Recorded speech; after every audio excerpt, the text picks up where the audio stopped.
What's up, beautiful people? Welcome back to my channel. If you're returning, welcome. This is your first time.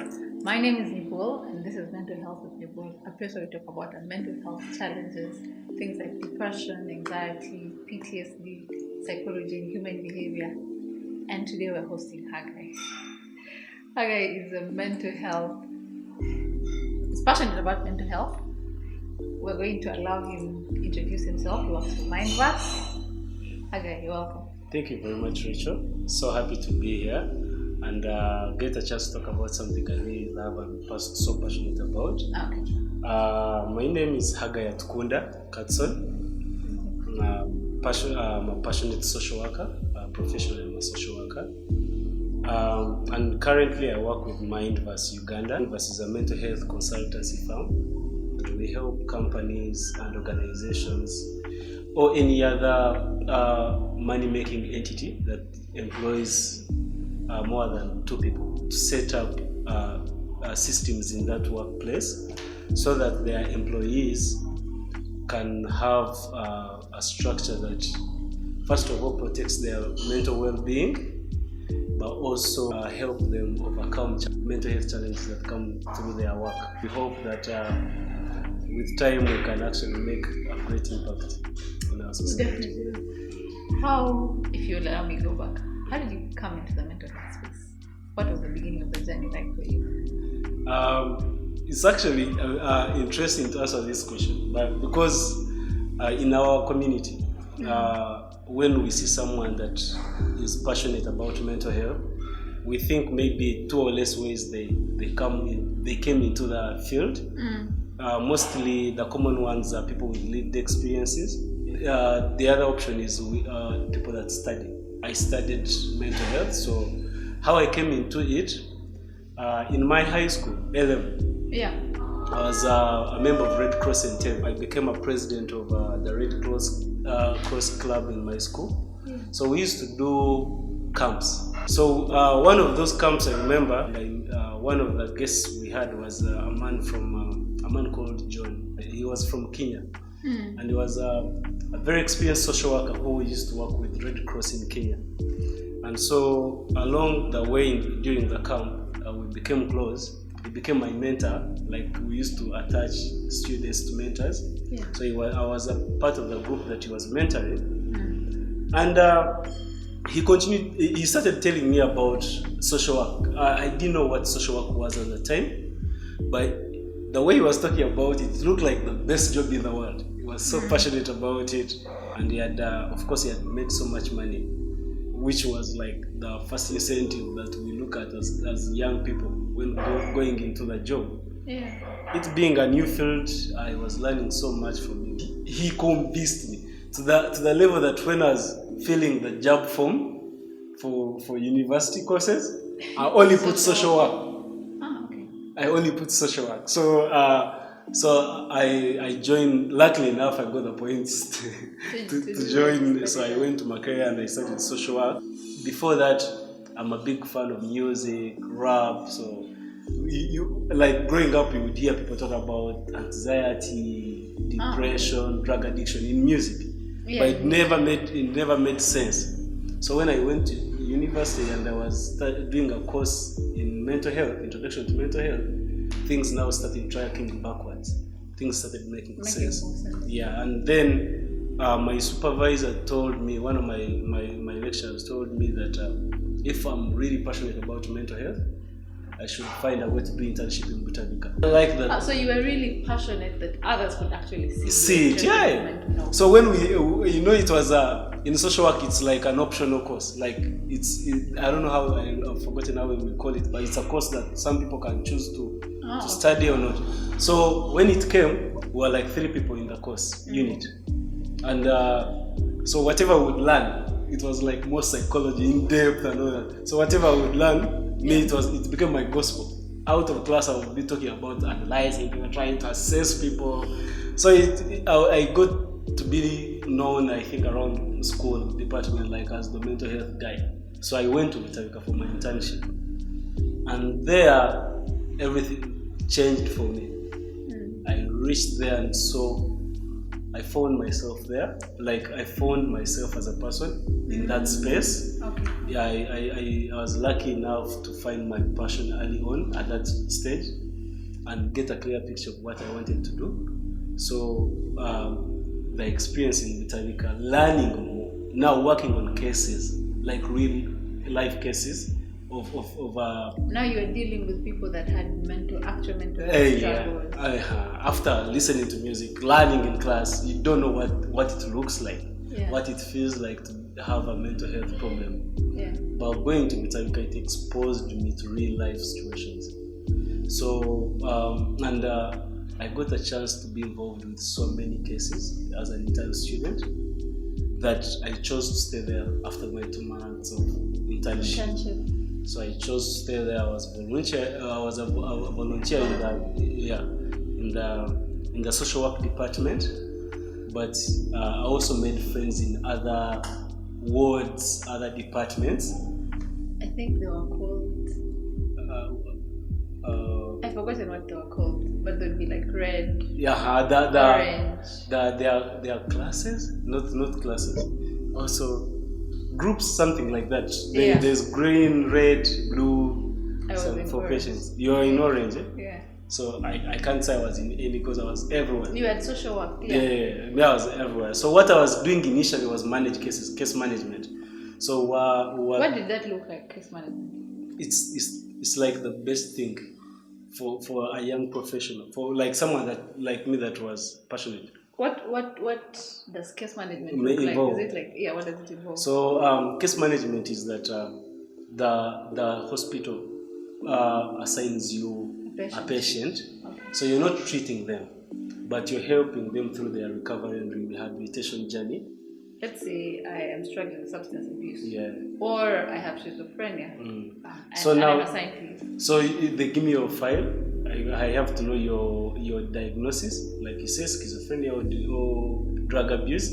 Then I know who is helping you in the hospital, when your appointments are, where they are, where is your family. So I'm like a link to all the services you need in the hospital. So if you have a session with the psychologist, I'm the one that books it and make sure you go there. And then so you're helping them through their rehabilitation journey. Okay. So also I'm a liaison between the hospital and the family. Okay. So the needs of the patient are communicated to me, and then you communicate to the family. So by the time I joined, it was actually like being introduced, case management. And as under the leadership of one of my great mentors, Mr. Yuk, is like the social worker there. He gave me so many cases to manage. Like even when someone is discharged, you arrange their like going back home. Yeah, transport, who is to pick them, people that are going up country, how are they going to go, who is going to go, where are they going to like stop when they get home. So all those things you're not treating, but you're enabling. What experience was like with, let's say, somebody had to go back to say Kabali or Bali, someplace that's far, and they live in Botanica. What was that like? Did you put them like a taxi? Were you taking them from the hospital direct? So it depends on. It's very subjective to each patient. So there are patients whose families can afford private transport, so they pick them. Those that actually don't afford, there are two options. You put them on public transport, on like a bus, communicate or whatever, because now they are well. They can actually find their way home. But those that need help, most times the hospital provides transportation, like an ambulance. And then you drive them back to. I did like so many trips to the eastern region of Uganda, Mbale. I did some in the west, also taking the patient because it would be one patient. Because I know if you're going to use let's say a truck, probably back in a truck, and it's like one patient. It's expensive, right? So you'd have like many patients going that side. So you have to know. It's your case managing. You get it? You have to know who is going where, who is being discharged today. Right. So you make like small groups. If they are more than 5, you get them transport. Sometimes the hospital could facilitate. sometimes the hospital partners, sometimes the patients or themselves. They could say, okay, let's facilitate it. There's some rich patients at Puerto Rico, by So the way. much. they used to say that mental health, the misunderstanding about mental health, they used to say that they are problems of the rich. Yeah. So when you go to Puerto Rico and you have that mentality and you see the private ward, you say, it's only rich people here. So it's crazy. Yeah. All right. So that's how I got involved in mental Mental health. health care. Yeah, from Puerto Rico as an intern to It was an inspired choice. Somebody that was doing great showed you this is something you could do. And it was like a conscious decision. Okay. Because I could thankfully I had many options. Yeah. But that's what I chose. And then when I reached there, like I said earlier, I found myself. Like me personally, my passion. What do you mean you found yourself? So because growing up, I had like so many things I thought I wanted to be. As a real great footballer. Okay. Yeah, in school, and I was playing football. In my mind, I wanted to be the next Steven Gerrard or whatever. And then I realized quickly that in Uganda, it might be very, very young. And then I actually started thinking I could be a cinematographer. I was good at writing stories and telling stories.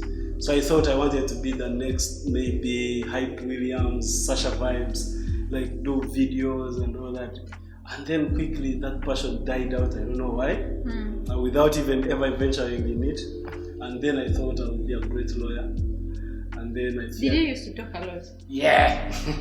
Because usually what people do is they find somebody who talks a lot with I'm very talkative. Yeah, I'm very talkative. So I thought I would be a great lawyer. Somehow I feared law school.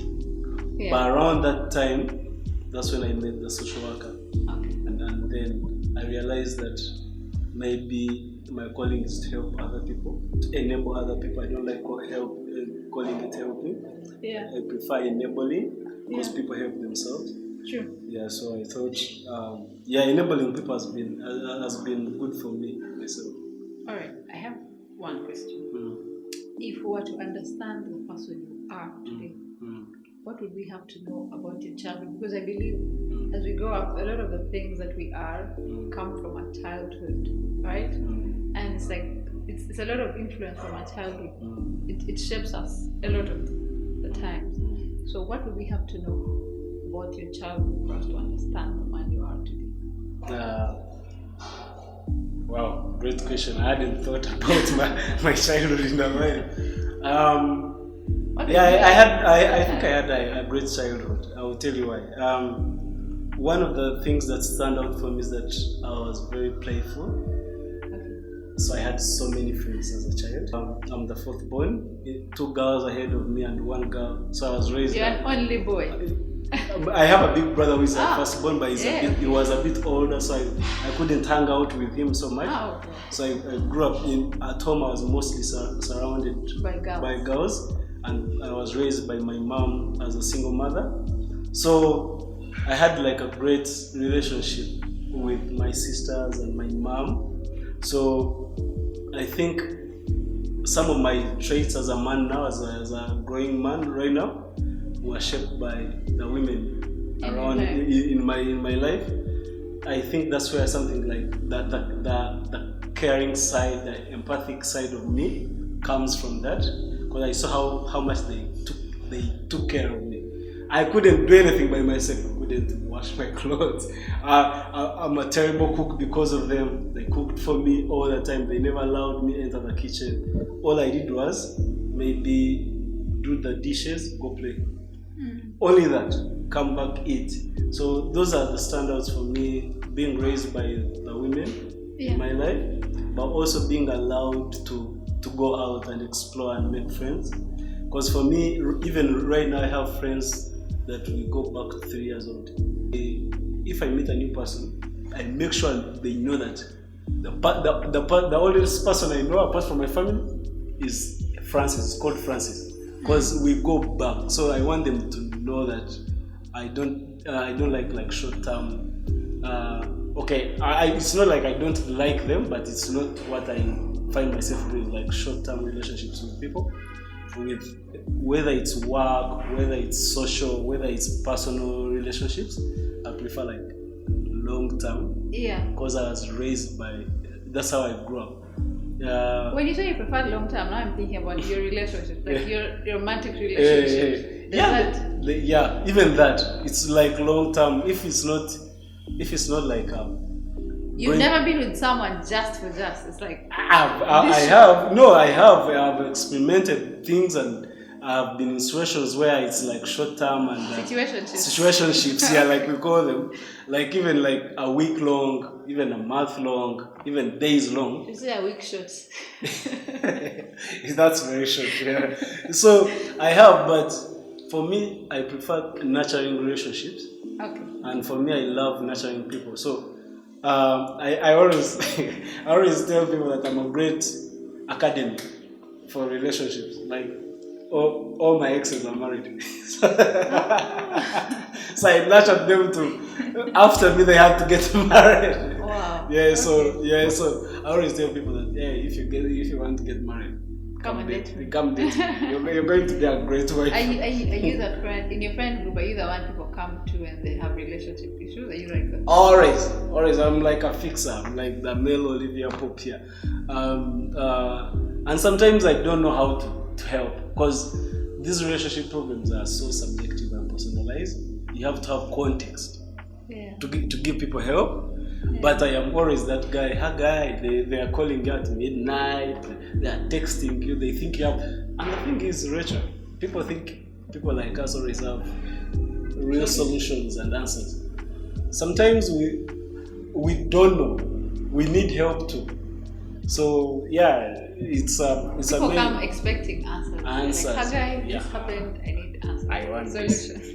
I want an answer, and sometimes you don't have, and it's okay. So it goes back to people, like individuals. If you don't have the real answers to your life questions, That brings me to MindVerse. MindVerse, my child. Yes, your child. That's your first boy. That's my first baby. I love him or her so much. How did you start MindVerse? What was the inspiration? The inspiration. So it goes back to my time in Butavika. When I was in Butavika, after my internship I talked about, I stayed there. Yeah. And I was working, I was managing cases around the hospital. And okay, I think before you go into that, what does MindVerse do? It's the biggest mental health consultancy in Africa. Yeah. So we help companies build mental health systems in the workplace. Okay. We want to make workplaces as nurturing, as supportive as possible for the people that are in it, but also that translates to the profitability and productivity of the employees. If you are happy at work, you're going to be more productive and profitable as a team member. Yeah. So companies it's something that we want to be a culture in all workplaces, not just in Uganda but in Africa. So how do you do that with companies? Let's say I have a company like Haggai, MindVerse, come and help us. What does that look like? So mental health is a relatively new concept in our society. We accept that. So what we do is that case analysis, then we understand the structure of the company, the industries you work in, the risks and challenges they face. Let's say I'm a media company. So long hours for media. So what we do is that a media company, these are people that are always engaged 24/7. They are at a high risk of experiencing or witnessing traumatic events. Imagine you're covering a riot in Kampala, accidents on roads. So these are traumatic events. Shooting and on all that. They do very sad stories in hospitals and all that. So it leaves an impact. So for media, the media personalities or the people within there, the professionals, whatever level they are at, whether field or what, their work impacts the long hours, the writings. It's a creative work. They go through creative blocks where they are no longer creative. So what we do is that we understand those challenges. And there's also a lot of imposter syndrome. So, it is, because people blow up in a minute and they don't understand, they don't believe they're in that position. Yeah. You understand? So they don't know how to deal with it. when we study that, the first thing is we create a mental health policy for that company. Okay, define what role everyone has to play at any level, identifying a problem, managing a problem, where to get help, okay, how to support people in the workplace. But we also, in the policy, there is the return to work. So it's normal for someone to get pregnant, get a maternity leave, sick leave. But if someone is dealing with mental health problems, the process of coming back is different from these other problems. What problems are you thinking about, like schizophrenia, psychosis, those kinds? If someone gets like a bipolar episode, okay, the way they need the support they need is different from typhoid or malaria, because the misunderstanding, the stigma.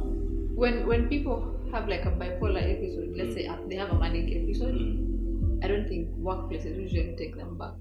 They don't, but it's not okay. It's not right. It's not right, because mental health is just it's just another health problem.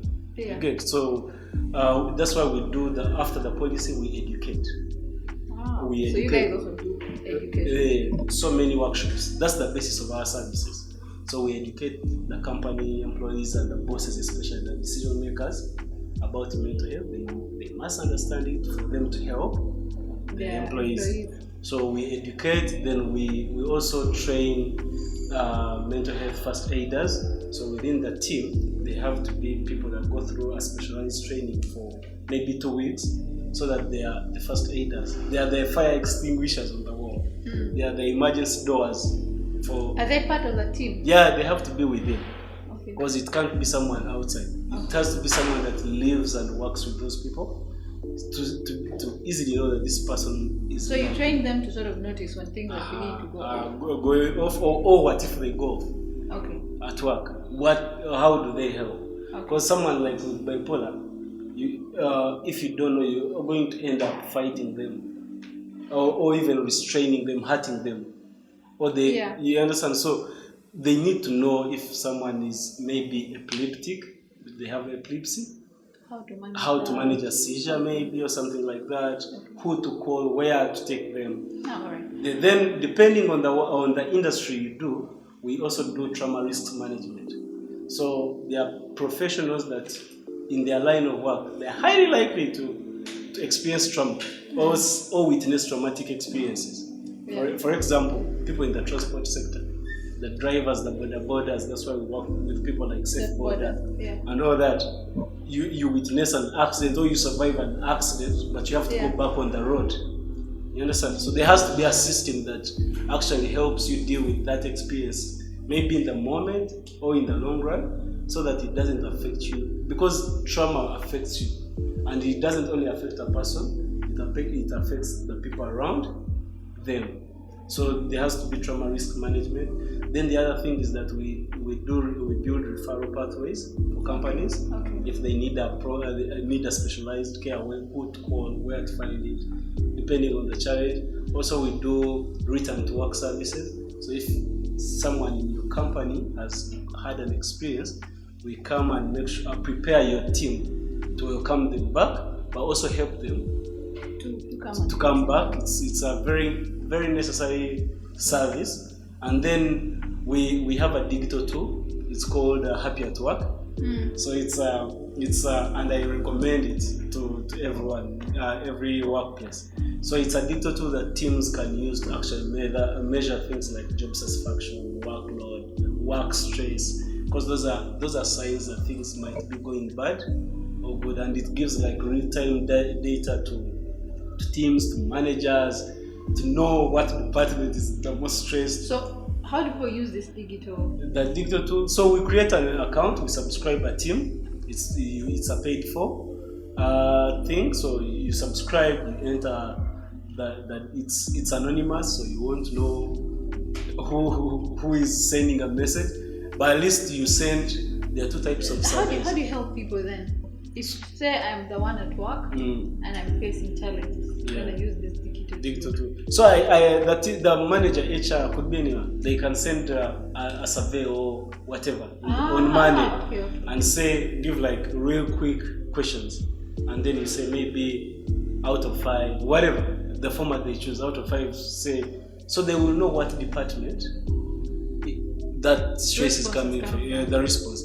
But it doesn't work. This digital tool is not independent. It works with all other services I mentioned earlier, the first aid, all that. So now that person is going to talk to their first aid and say, please, it seems we have a problem in our team. So now the first aider is going to know what to look out for.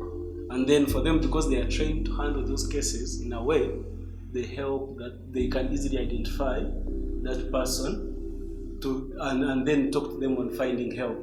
But because mental health is relatively new, there's a lot of stigma.